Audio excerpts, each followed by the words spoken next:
요한복음서 8장 2절부터 11절입니다. 이른 아침에 예수께서 다시 성전에 가시니 많은 백성이 그에게로 모여들었다. 예수께서 앉아서 그들을 가르치실 때에 율법학자들과 바리새파 사람들이 간음을 하다가 잡힌 여자를 끌고 와서 가운데에 세워놓고 예수께 말하였다. 선생님, 이 여자가 간음을 하다가 현장에서 잡혔습니다. 모세는 율법에 이런 여자들을 돌로 쳐 죽이라고 우리에게 명령하였습니다. 그런데 선생님은 뭐라고 하시겠습니까? 그들이 이렇게 말한 것은 예수를 시험하여 고발할 구실을 찾으려는 속셈이었다. 그러나 예수께서는 몸을 굽혀서 손가락으로 땅에 무엇인가를 쓰셨다. 그들이 다그쳐 물으니 예수께서 몸을 일으켜 그들에게 말씀하셨다. 너희 가운데서 죄가 없는 사람이 먼저 이 여자에게 돌을 던져라. 그리고는 다시 몸을 굽혀서 땅에 무엇인가를 쓰셨다. 이 말씀을 들은 사람들은 나이가 많은 이로부터 시작하여 하나하나 떠나가고 마침내 예수만 남았다. 그 여자는 그대로 서 있었다. 예수께서 몸을 일으키시고 여자에게 말씀하셨다. 여자여, 사람들은 어디에 있느냐? 너를 정죄한 사람이 한 사람도 없느냐? 여자가 대답하였다. 주님, 한 사람도 없습니다. 예수께서 말씀하셨다. 나도 너를 정죄하지 않는다. 가서 이제부터 다시는 죄를 짓지 말아라. 하나님께서 이스라엘 백성들에게 10계명을 말씀하시면서 7째 계명으로 간음하지 못한다라고 말씀해 주셨습니다. 출애굽기 20장에 10계명의 내용이 있으니까 읽어보시면 알 수 있습니다. 이 간음에 대한 규정이 현대 사회에서는 거의 규정이라 말할 수 없을 정도로 다 풀어져서 간음의 개념 자체가 없어졌습니다. 그러나 이 성경 모세 시대 때뿐만 아니라 예수님이 말씀하시고 계시는 그 시점까지도 이스라엘 유대 사회에서는 이 간음이라는 이 규례, 이 규정 율법이 아주 엄격하게 적용이 됐었습니다. 요즘 현대인들은 쉽게 동의하기 어렵지만 성경이 말하고 있는 간음은 상당히 엄격합니다. 혼인관계, 결혼관계 바깥에서 맺어지는 모든 성적인 관계는 다 간음이다라고 규정을 합니다. 결혼한 남자와 결혼한 여자가 성적인 관계를 따로 가지면 그것을 간음이라고 말합니다. 결혼한 남자가 결혼하지 않은 여자와 성관계를 가져도 간음이라 말하고, 결혼한 여자가 결혼하지 않은 남자와 성관계를 해도 그것을 간음이라고 정의를 내립니다. 예외 규정은 좀 있는데요. 결혼하지 않은 남자와 결혼하지 않은 여자가 결혼관계 바깥에서 성관계를 하면 두 가지의 길이 있습니다. 두 사람이 양가 합의하에서 결혼을 하면 간음죄를 용서받을 수 있습니다. 그러나 혼인관계를 이루지 못하면 두 사람 다 간음죄가 되는 것입니다. 이 7번째 계명인 간음하지 못한다를 어기는 사람에 대해서는 죽이라라고 하나님이 말씀하셨습니다. 레위기 20장 10절에 보면 그 중에 이제 한 예를 든 건데, 남자가 다른 남자의 아내, 곧 자기의 이웃집 아내와 간통하면 간음한 두 남녀는 함께 반드시 사형에 처해야 한다. 그리고 이 사형은 은밀하게 집행되는 것이 아니라 모든 이스라엘 사람들이 보고 그것을 경계로 삼을 수 있도록 공개적으로 처형하라 주었고요. 그 공개적인 처형 방법으로 돌로 쳐서 죽이라라고 말씀하셨습니다. 무자비해 보이지만 그 이유에 대해서 신명기 22장 24절에서 이렇게 말씀하셨어요. 두 사람을 다 성문 밖으로 끌어다 놓고 돌로 쳐서 죽여야 합니다. 그 처녀는 성 안에 있으면서도 소리를 지르지 않았기 때문이요, 그 남자는 이웃의 아내를 범하였기 때문입니다. 그리하여 당신들은 당신들 가운데서 이런 악의 뿌리를 뽑아야 합니다. 여기에 목적이 있는 거죠. 왜 이같이 공개적으로 그것도 끔찍하게 여기는 그 맞아 죽는 모습이 얼마나 처참합니까? 모든 사람이 보고 알 수 있도록 공개적으로 이렇게 사형을 집행하라 하신 이유는 이걸 본보기 삼아서 경계로 삼아서 이스라엘 백성 가운데 하나님의 백성이라는 그 이름표를 달고 살고 있는 이스라엘 백성들 사이에서 이런 악이 번지지 않도록 아예 뿌리를 뽑아버리라는 거죠. 저희 집에 와보신 분들은 한숨을 쉬고 가시던데 요즘 집 보러 오시는 분들이 많은데 보고 한숨을 푹푹 쉬어요. 그게 뭐냐면 저희 집이 앞마당이 있잖아요. 정글이 돼버려서 제가 그걸 뽑질 않아가지고 제 키만큼 작았어요. 겨우 문 열고 나갈 수 있는 데만 좀 뽑아놨는데 다시 또 비가 막 내리니까 확 올라오고 있어요. 그 이유가 뭐냐면 이용하는 장면이 잘했어요. 뽑아도 끝이 없습니다. 뿌리가 워낙 깊게 퍼져 있어서 이 뿌리를 완전히 제거하지 않으면 이 잡초와 이런 것들이 정신없어요. 그래서 풀도 제거를 하려면 뿌리까지 뽑아야 돼요. 뿌리까지. 이 간음이라는 이 죄는 개인의 문제가 아닙니다. 이것은 한 가정을 파괴시키고 그 가정이 함께 모여서 공동체를 이루고 있는 이스라엘 백성 전체, 현대적으로 말하는 그 지역사회 전체를 파괴시키는 아주 강력한 악이에요. 그래서 이것을 처음부터 뿌리를 뽑아내지 않으면 보고 배워서 저래도 되는구나, 이게 사회적으로 만연해져 버리면 가정이 파괴되고 공동체가 파괴되고 더욱이 이스라엘이라는 하나님의 백성이 거룩한 이름이 완전히 붕괴되는 거죠. 그래서 하나님이 다 죽이라고 해서 걸립니다. 그리고 공개적으로 처형하되 더군다나 처참하게 돌로 쳐서 죽이라고 했어요. 지금 현재에도 이 이슬람권에서는 이 율법을 철저히 적용하는 부족 사회가 있는데 그런 데서는 지금도 돌로 칩니다. 이렇게 입을 따라서. 이 율법의 조항을 근거로 해서, 근데 이거 오늘 본문의 말씀이에요. 이게 배경입니다. 이 율법을 근거로 해서 율법학자들과 바리새파 사람들이 성전에서 사람들을 가르치고 계시는 예수님 앞에 현장에서 가늠하다가 잡힌 여인이 있었어요. 남자는 도망쳤는지 아니면 남자는 그냥 보내버렸는지 모르겠지만 이 사람들은 남자를 문제 삼지 않고 여인만 붙들고 그 여인을 예수님 앞에 끌고 왔습니다. 그들은 의도를 분명히 성경이 밝히고 있는데 예수님을 시험하여서 고발할 구실을 찾기 위해서 이 여자를 예수님과 사람들 가운데 세워놓고 예수님께 이렇게 질문을 했습니다. 8장 4절을 보면 선생님, 이 여자가 간음을 하다가 현장에서 잡혔습니다. 모세는 율법에 이런 여자들을 돌로 쳐 죽이라고 우리에게 명령하였습니다. 그런데 선생님은 뭐라고 하시겠습니까? 지금 그 남자에 대해서는 어떻게 처리를 했는지는 우리는 알 수 없어요. 그거는 이 내용에 크게 좌우되지 않는 내용인 것 같아요. 그렇지만 분명히 알 수 있는 것은 이 여자를 잡아서 예수님 앞에 끌고 온 이 사람들의 의도만큼은 분명히 합니다. 그들의 의도는 사람들 앞에서 공개적으로 예수님이 회피할 수 없는 그 문제를 딱 내놓고 예수님이 어떻게 대답하냐를 보는 거죠. 예수님의 대답은 둘 중에 하나일 거잖아요. 율법대로 해라.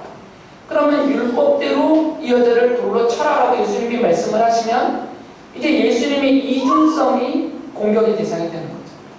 왜 그러냐면 여지껏 예수님은 자비와 사랑과 또 용서를 계속 가르치고 선포하셨던 분이세요.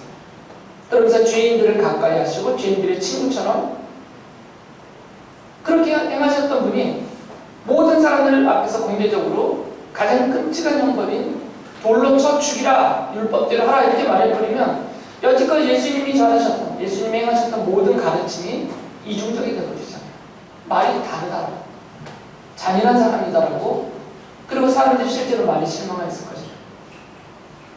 그렇다고 해서 예수님께서 평소에 당신께서 가르치셨던 내용대로 이 여자를 불쌍히 여기고 기회를 주고 용서해줘라 이렇게 말씀해버리시면 대번에 율법을 무시한다, 율법을 어긴다라고 예수님이 율법 파괴자로 사람들 앞에 한 명이 돼서 정죄의 대상이 되는 거죠. 빠져나갈 수 없는 그물을 쳐놓은 것처럼 예수님을 그렇게 고발할 구실을 찾으려고 이 여인을 데리고 온 거죠. 예수님께서는 이들의 악한 의도를 다 아시죠. 그래서 대답을 안 하셨어요. 대답을 안 하시고 그냥 바닥에 쪼그리고 앉으셔서 바닥에다 무엇인가를 쓰셨습니다. 저는 하나도 안 궁금하거든요. 뭘 쓰셨는지.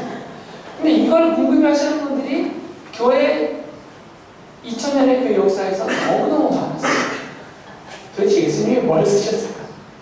그래서 내놓는 다양한 의견들이 있습니다. 그리고 마치 그것을 사실이냐 지금 막 가르치는 분들까지 보세요. 근데 저는 하나도 안 궁금해요. 성경에 말해주지 않았기 때문에 예수님이 뭘 쓰셨는지가 중요하지 않습니다. 만약에 그게 정말 중요한 내용을 쓰셨고 그 쓰신 내용이 이 사건을 좌우하는 중요한 역할을 했다면 사도 요한이 친절하게 그 내용을 우리에게 알려줬을 거예요. 근데 이것을 기록하는, 이 사건을 기록하고 있는 사도 요한이 예수님이 쓰신 내용에 대해서 언급을 안 하잖아요. 그분도 궁금하지 않았습니다라는 거죠. 그러니까 너무 궁금해할 필요는 없어요. 성경이 말해주지 않은 것에 대해서는 궁금해하면 안 돼요. 궁금하는 순간 병 걸려요. 그 해결하기 위해서 자꾸 상상하고 사람들의 말을 끌어오고 그러다 보면 이게 마치 진짜 답이냐, 성경이 답해주지 않은 것을 내가 답을 내놓는 경향이 생기잖아요. 제가 이렇게 말씀드리는 이유는 정말 많기 때문에요. 이걸 궁금해하셨던 분들이. 그러니까 저한테 묻지 마세요. 저도 몰라요. 예수님이 자신들의 말에 대답을 안 하시고 이렇게 바닥에 쪼그려 앉으셔서 뭘 쓰시니까 이 사람들이 다시 다그쳐 물었죠. 답을 해달라고. 그래서 예수님이 일어나시면서 8장 7절에 그들을 향해서 이렇게 한 말씀을 하셨어요. 너희 가운데서 죄가 없는 사람이 먼저 이 여자에게 돌을 던져라. 예수님의 대답은 아주 오묘하죠. 율법을 어기시지 않았어요. 율법대로 하라 이거예요. 율법에는 그 여인을 돌을 던져 죽여야 되니까 그럼 율법대로 하라. 올매 걸리지 않으셨죠. 그런데 너희들 가운데서 자기가 죄가 없다고 생각하는 사람은 돌을 들어서 먼저 던지라고 했어요. 그럼 이제 사람들이 서로 눈치를 볼 거 아니에요. 이 사람이 하나, 둘, 셋 던져 그러면 동시에 던지는 게 아니라 누군가가 던지면 막 그때부터 던진단 말이에요. 그럼 이제 서로 쳐다보고 있을 거 아니에요. 만약 이만큼의 사람이 모여 있다면 누군가가 먼저 던져야 돼. 근데 던지는 순간 그 사람은 사람들 앞에 정죄를 당하는 거죠. 예수님이 말씀 때문에. 너는 죄가 없다 이렇게 돼버리는 거잖아요. 죄가 없는 사람이 먼저 던지려 했으니까 아무도 먼저 못 던지는 거죠. 제일 먼저 던지는 사람은 이 여자보다 더한, 이 가늠하듯 잡힌 여인보다 더한 정죄를 당해요. 감히 죄가 없다라고 인간이. 그러니까 아무도 못 던지는 거죠. 서로 눈치만 보다가 서로 누가 먼저 던지나. 돌은 다 들고 있었죠. 누군가가 던지면 같이 던지려고 돌은 하나씩 집어들었을 텐데 아무도 못 던지니까 한 명 한 명 도망가는 거죠. 사도 요한은 거기다가 이렇게 꼬집어서 말했어요. 나이가 많은 사람부터. 나이가 많은 사람부터 시작해서 점점 다 도망갔어요. 나이가 많을수록 뭐가 많겠어요? 지은 죄가 많으니까. 양심의 가책이 더 많지 않겠어요? 수빈이보다 제가 훨씬 지은 죄가 많죠. 저는 60년간 죄를 지었고 수빈이는 이제 18년간 죄를 지은 거니까. 나보다 더 많이 했을지 모르겠지만 그건 모르니까 사람마다 꼭 기간을 비하는 건 아니지만 그래서 사람들이 다 한 명 한 명씩 떠났어요. 그냥 떠났다는 표현을 써놨지만 사실 다 도망친 거죠. 예수께서 그 여자에게 물으셨어요. 10절에서 이렇게 물으셨죠. 여자여, 사람들은 어디 있느냐? 너를 정죄한 사람이 한 사람도 없느냐? 그리고 여자가 네, 다 떠나고 없습니다. 저만 남았습니다라고 대답했어요. 그때 예수님께서도 11절에 보면 이렇게 말씀하세요. 나도 너를 정죄하지 않는다. 가서 이제부터 다시는 죄를 짓지 말라. 율법에 따르면 어떤 사람을 정죄하고 심판하고 벌을 가할 때는 최소한 2명 이상의 증인이 나서야 돼요. 그리고 2명 이상의 증인이 사실로 판명이 돼야 돼요. 그래야만 그 사람의 죄를, 이 사람이 죄를 지었다, 이 사람은 죄인이다 이렇게 정하고 그걸 정죄라고 하잖아요. 정죄하고 거기에 해당되는 벌을 내릴 수가 있어요. 그런데 지금 이 현장에는 예수님과 이 여인 2사람밖에 없어요. 예수님은 증인이 아니에요. 이 여인을 현장에서 잡았던 분이 아니잖아요. 예수님은 증인이 아니죠. 이 여자를 잡아 왔던 그들이 증인인데 증인들이 다 도망가고 없으니까 이 여인이 가늠하다 현장에서 잡혔다는 증거가 없는 거예요. 현행범이니까 증인밖에 없는 거예요. 그러니까 예수님께서도 율법의 규정대로 이 여인을 정죄하고 처벌할 수 없는 거죠. 그래서 말씀하신 거예요. 나도 너를 정죄하지 않는다. 예수님 그 방법은 없어요. 예수님은 다 아시잖아요. 이 여인이 가늠하다 잡힌 걸. 하지만 율법을 따르셔야 되니까 율법을 따르다 보면 증인 2명 이상이 나와야 되는데 다 도망가고 없으니까 율법대로 나도 너를 정죄하지 않는다라고 말씀하십니다. 하지만 예수님은 이 여인의 행실을 알고 계시기 때문에 뒤이어서 이 여인에게 이렇게 말씀하셨어요. 나도 너를 정죄하지 않는다. 가서 이제부터 다시는 죄를 짓지 마. 내가 알고 있다는 거죠. 내가 가늠하다 잡힌 거 나 알고 있다. 하지만 내가 너를 정죄하지 않고 나도 너를 용서한다. 그러니까 가서 이제부터는 다시 그런 간음뿐만 아니라 간음을 비롯한 성경이 말하고 있는 그런 죄를 짓지 말라라고 말씀하셨어요. 율법학자들과 바리새파 사람들은 예수님을 시험하여 고발할 구실을 찾으려고 이 가늠하다 현장에서 잡힌 여인을 데리고 왔죠. 그런데 결과적으로 보면 예수님이 고발당할 구실이 드러난 게 아니고 그 여인을 잡아온 그들의 죄가 드러난 거죠. 예수님을 고발해야 되는데 그 구실을 찾아내야 되는데 그게 드러난 것은 없고 오히려 자기들이 그 여인 못지않은 죄인이라는 사실, 자기들의 죄가 오히려 드러났습니다. 사실 그 여인뿐만 아니라 그 여인을 끌고 온 자기들 자신도 그 여인과 함께 한 자리에 서서 돌에 맞아 마땅하다라는 그런 스스로의 죄악들을 예수님께서 이 사건을 통해서 다 드러내 보여주신 것이죠. 전도서에 보면 전도자가 이미 이 내용에 대해서 말씀하셨어요. 내용이라기보다 이 상황, 이 상태에 대해서, 이런 인간들의 상태에 대해서 이렇게 말씀해 주셨어요. 전도서 7장 20절에 좋은 일만 하고 잘못을 전혀 저지르지 않는 의인은 이 세상에 하나도 없다. 죄를 전혀 저지르지 않은 의인은 이 세상에는 한 명도 없다는 거예요. 그러니까 이 여인을 향해서 먼저 돌을 들고 던질 수 있는 사람이 없었던 거예요. 성경이 말하는 대로. 사도 바울은 이 말씀과 또 시편의 말씀을 16편의 말씀 이런 것들을 인용하면서 그가 로마서 3장 10절에서 이렇게 말했어요. 성경에 이렇게 기록되어 있습니다. 의인은 없다. 한 사람도 없다. 의인은 없죠. 단 한 사람도 없어요. 그 여인을 돌을 들어 던질 수 있는 의인은 한 명도 없어요. 그러니까 던지지 못하고 다 도망친 거죠.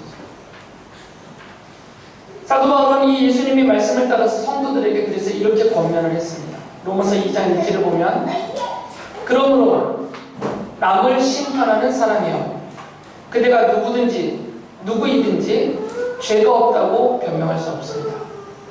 그대는 남을 심판하는 일로 결국 자기를 정죄하는 셈입니다. 남을 심판하는 그대도 똑같은 일을 하고 있기 때문입니다. 만약에 민혁이가 규표를 향해서 야, 이 거짓말쟁이야 이렇게 말하는 순간 규표는 자기 자신에 대해서도 나랑 똑같다는 거예요. 민욱이만 거짓말하나요? 교토도 거짓말하지. 그랬겠지? 현장에 없어서 증인은 못되지만 그랬을 것 같아요. 어떤 사람을 향해서 야, 이 도둑질한 놈아 이렇게 말한다면 결국 자기를 향해서 너도 도둑질쟁이야, 도둑질한 놈이야 이렇게 말하는 건 똑같다는 거예요. 똑같은 죄는 아니더라도 도둑질에 도둑질, 거짓말에 거짓말 똑같은 죄는 아니어도 결국 그가 죄인이라고 말하는 순간 나도 죄인이라고 똑같이 나 자신에게 말하는 것과 같다라는 얘기예요.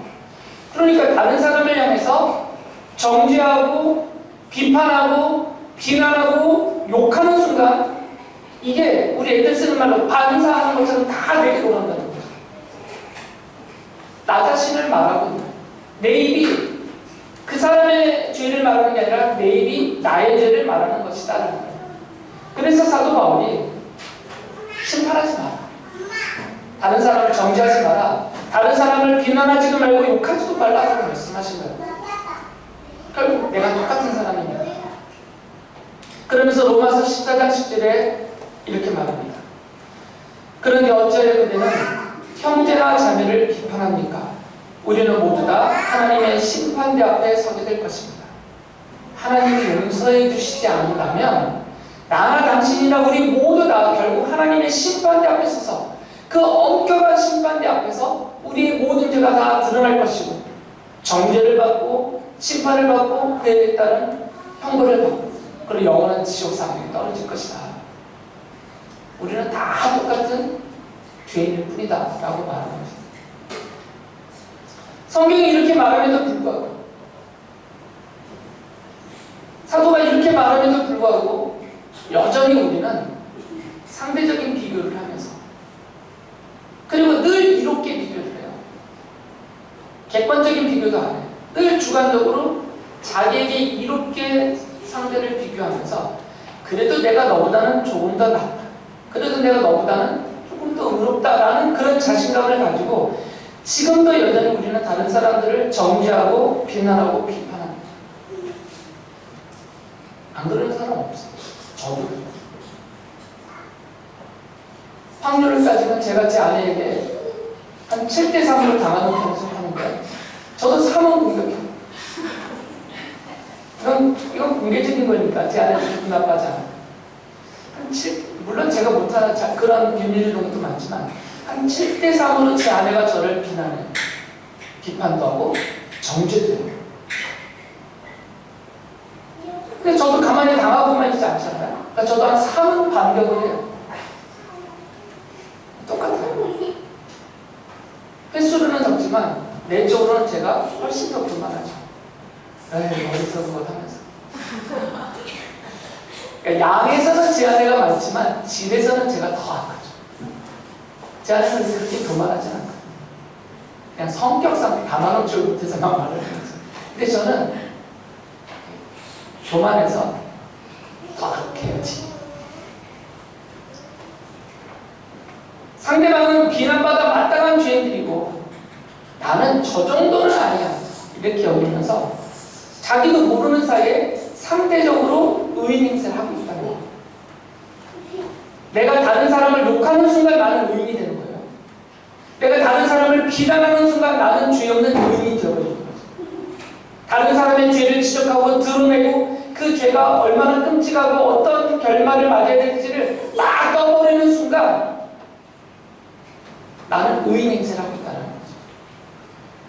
이게 다 우리의 모습이잖아요.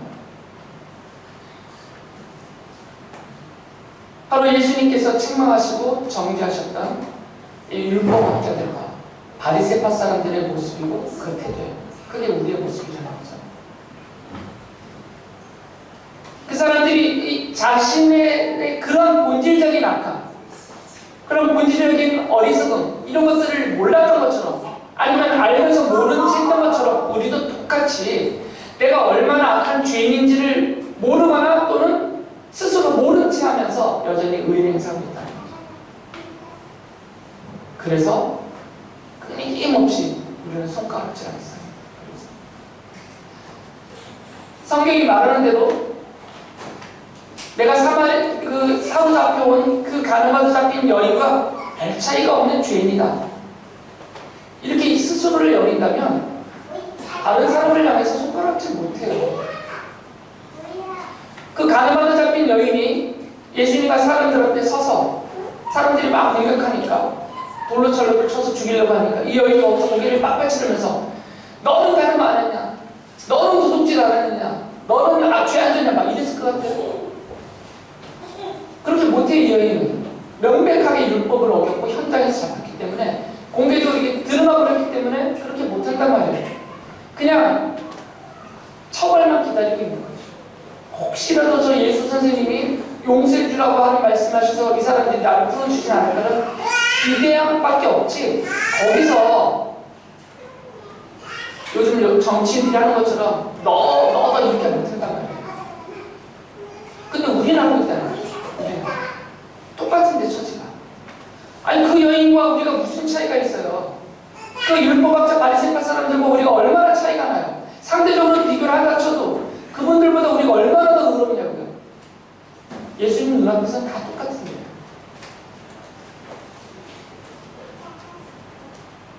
우리 여성분들이 서로 자꾸 자기네 키를 재요. 누가 더 크냐?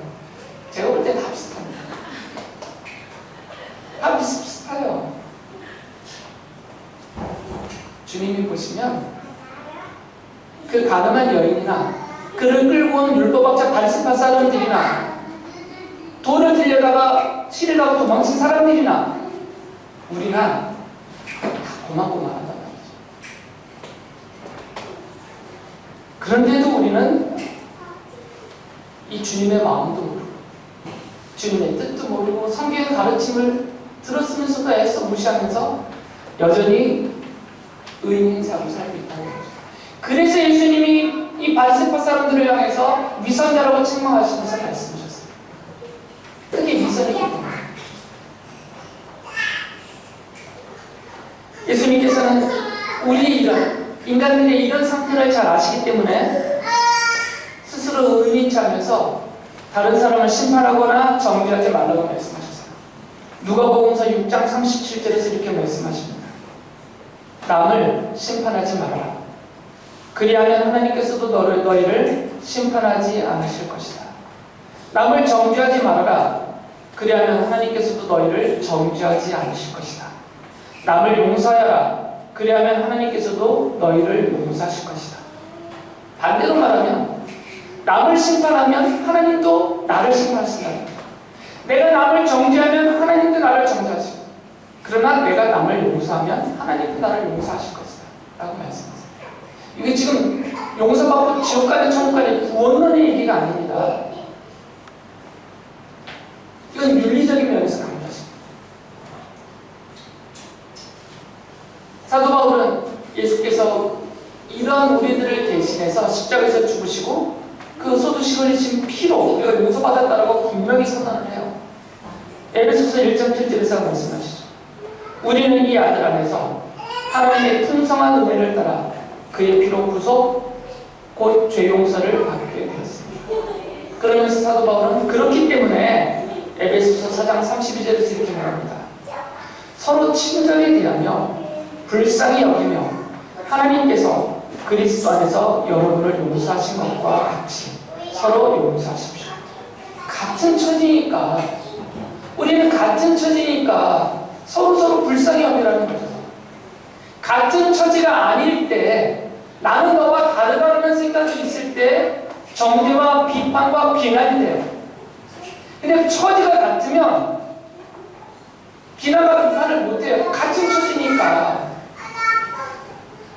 우리는 같은 처지란 말이에요. 내가 욕하고 있는 그 사람이나 나랑 같은 처지예요. 본질적으로 같은 죄인이고 그 죄로 인한 비참함을 함께 당하고 있고 함께 인생의 이 고난의 시절을 보내고 있습니다. 같은 처지예요. 그러니까 서로 자기를 대하듯 친절하게 대하고 서로를 불쌍히 여기고 처지가 같으니까, 그리고 서로에게 있는 허물들을 용서하라 라고 말씀하신 거죠. 그러면서 이게 주관적이고 사사로운 감정, 생각 이런 걸로 용서하지 말고 주께서 나를 용서해 주신 것처럼 우리 서로를 친절하게 대하고 불쌍히 여기고 용서해 주라는 것이죠. 고린도서 3장 13절에서 이렇게 말씀하셨어요. 누가 누구에게 불평할 일이 있더라도 서로 용납하여 주고 서로 용서하여 주십시오. 주님께서 여러분을 용서하신 것과 같이 여러분도 서로 용서하십시오. 우리는 꼭 기억하셔야 됩니다. 우리는 예수님의 십자가의 보혈을 근거로 해서 그 복음과 그 약속을 믿는 믿음으로 인하여서 하나님으로부터 용서를 받은 죄인들입니다. 그래서 우리는 하나님의 용서를 받은 죄인입니다. 우리는 다른 사람을 정죄할 자격이 있는 의인이 아니라는 거예요. 다른 사람을 정죄하려면 내가 의인이어야만 정죄할 수 있어요. 죄가 하나도 없어야만 돼요. 그래야만 다른 사람을 너는 죄인이라고 손가락질할 수 있어요. 근데 죄인은 죄인을 향해서 너는 죄인이야 이렇게 말 못한단 말이에요. 죄인이기 때문에. 이 문구를 꼭 기억하셔야 돼요. 우리는 예수님이 그 값진 피로 그 언약을 믿음으로 하나님께로부터 죄를 용서받은 죄인일 뿐이지 다른 사람을 정죄하거나 비난하고 판단할 수 있는 자격이 있는 그 정도의 자격이 있는 의인은 아니다라는 겁니다. 이 본문에 나오는 가늠하고 잡병들의 열과 크게 다르지 않습니다. 그 여인을 돌로 쳐 죽이려고 했던 바리새파 사람들, 율법학자들, 돌을 들었던 회중들, 그들과 우리는 다르지 않아요. 이 사실을 우리가 깨닫고 정말 겸손하게 주님 앞에서 깨닫고 인정하면서 말씀하신 대로 우리가 서로 용서하고 서로 사랑할 때 우리가 그리스도를 믿는, 그리스도를 따르는 성도의 하나님의 백성이요 그리스도의 제자라는 사실이 분명하게 드러나면서 하나님의 영광이 높임을 받으시고 온 세상에 선포될 것입니다. 이것이 예수님을 믿는 우리들에게 주신 새 계명입니다. 요한복음서 13장 34절 35절에서 예수께서 이렇게 우리에게 말씀하셨어요. 이제 나는 너희에게 새 계명을 준다. 서로 사랑하여라. 내가 너희를 사랑한 것 같이 너희도 서로 사랑하여라. 너희가 서로 사랑하면 모든 사람이 그것으로서 너희가 내 제자인 줄을 알게 될 것이다. 스스로 의인행세 그만하고 우리가 서로를 사랑하고 친절히 대하고 불쌍히 여기고 용서하면서 그리스도의 참 제자로서 살면서 예수 그리스도의 그 존귀하신 믿음과 영광을 세상 앞에 드러내는 성도님들 그리고 우리 교회가 될 수